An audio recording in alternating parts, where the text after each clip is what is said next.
Bom dia, a paz de Jesus, amor de Maria, começando nosso café com Jesus, em nome do Pai, do Filho e do Espírito Santo. Amém.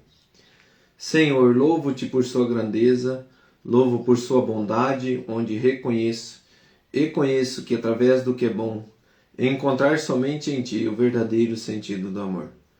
Deus meu Deus, eu te adoro, eu me entrego ao seu querer. Consagra a minha vida toda, a minha casa, a minha família, tudo que tenho, Senhor. Ao seu comando inclino todo o meu agir, o meu proceder. A vós, Deus meu Deus.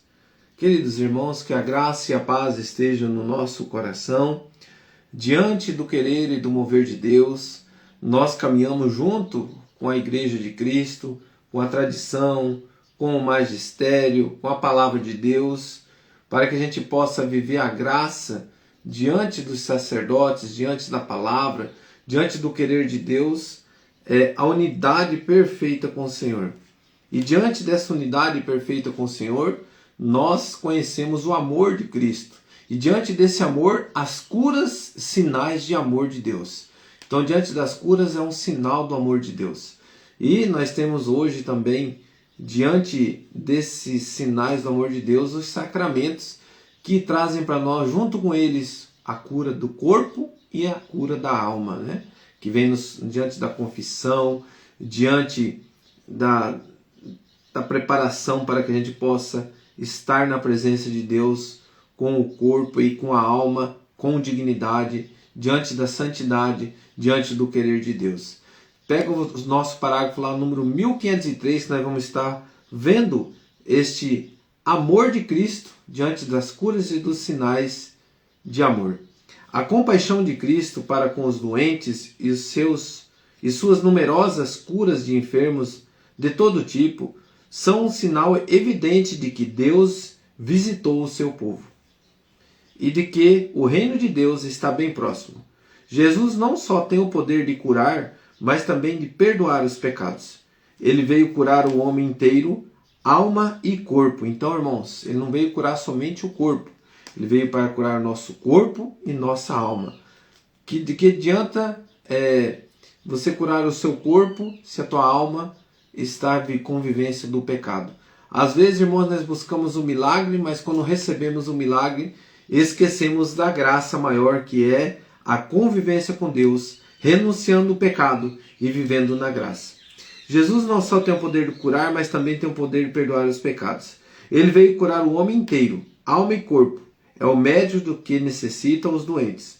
Sua compaixão para com todos aqueles que sofrem é tão grande que ele se identifica com eles. Estive doente e me visitaste. Depois nós vamos pegar essa palavra em Mateus 25:36. O seu amor de predileção pelos enfermos não cessou, ao longo dos séculos, de despertar a atenção todas especiais dos cristãos para com todos os que sofrem no corpo e na alma. Esse amor está na origem dos incansáveis esforços para aliviá-los. Então, queridos irmãos, a gente vê até hoje acontecendo os milagres diante da fé, diante de acreditar na presença de Jesus, que o nome de Jesus tem poder, a presença dele é Deus quem cura, né? Não é o homem que cura, é Deus quem cura, é a tua fé que te curou, e diante desta fé que te curou, é Deus quem cura, nós temos o canal da graça, que é as palavras ditas, que é a presença no momento de oração, a unidade com os irmãos, onde um ou dois estiverem, eu estarei no meio, e diante da Igreja de Cristo, nós temos os sacramentos, que nos dá essa graça muito grande, e diante de todos os movimentos, nós temos também o mover do Espírito Santo, que nos santifica, que nos cura, que nos dá a graça da santificação, a cura da alma, com o mover de Deus para o nosso coração, para o querer de Deus. Pega a sua palavra em Mateus, capítulo 25, versículo 36, que vai nos dizer assim: Porque tive fome e me deste de comer, tive sede e me deste de beber. Era peregrino e me acolhestes, nu e me vestistes, enfermo e me visitastes, estava na prisão e viestes a mim.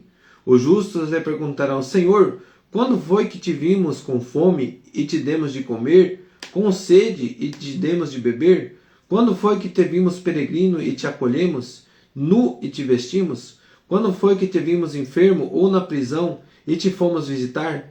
Responderá o rei: em verdade eu vos declaro, todas as vezes que fizeste isso a um destes meus irmãos mais pequeninos, foi a mim mesmo que o fizestes.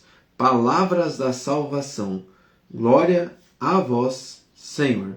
Queridos irmãos, nós estamos diante do querer de Deus para cada um de nós. A cura do nosso corpo e a cura da nossa alma.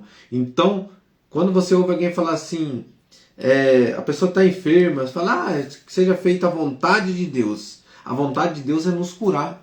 A vontade de Deus é nos libertar. A vontade de Deus é salvar a nossa alma para Ele, junto com Ele, na unidade com Ele. Mas precisa o nosso querer. Diante de uma enfermidade, quando você visita o irmão, quem ganha a graça é aquele que foi visitá-lo.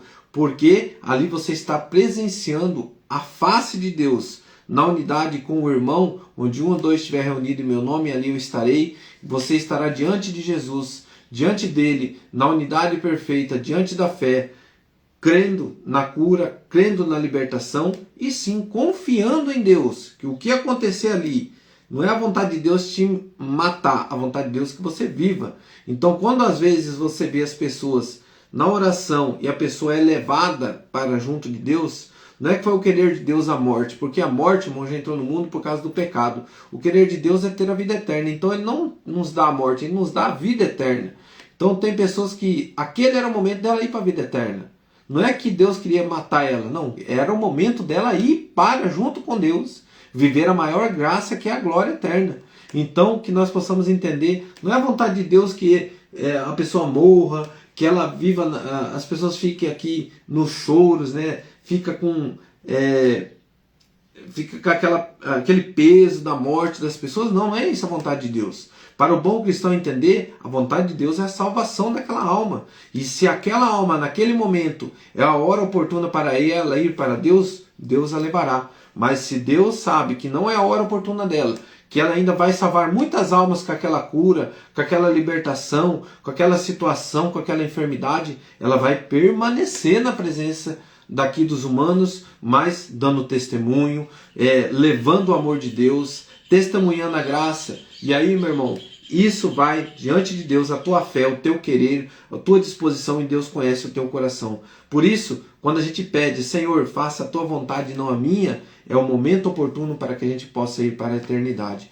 Então, que a gente possa já acalmar o nosso coração, que diante do querer de Deus, diante da vontade de Deus, é curar a todos nós, ao corpo e à alma. Mas se a oportunidade é agora de ir para o céu, que nós deixamos Deus nos conduzir. Rezemos. Pai nosso que estais no céu, santificado seja o vosso nome.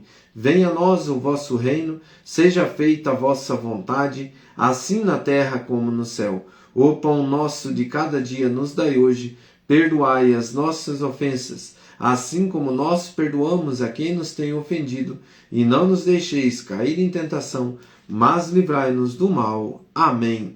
Louvado seja nosso Senhor Jesus Cristo, para sempre seja louvado. Em nome do Pai, do Filho e do Espírito Santo. Amém. Um grande abraço, que Deus abençoe.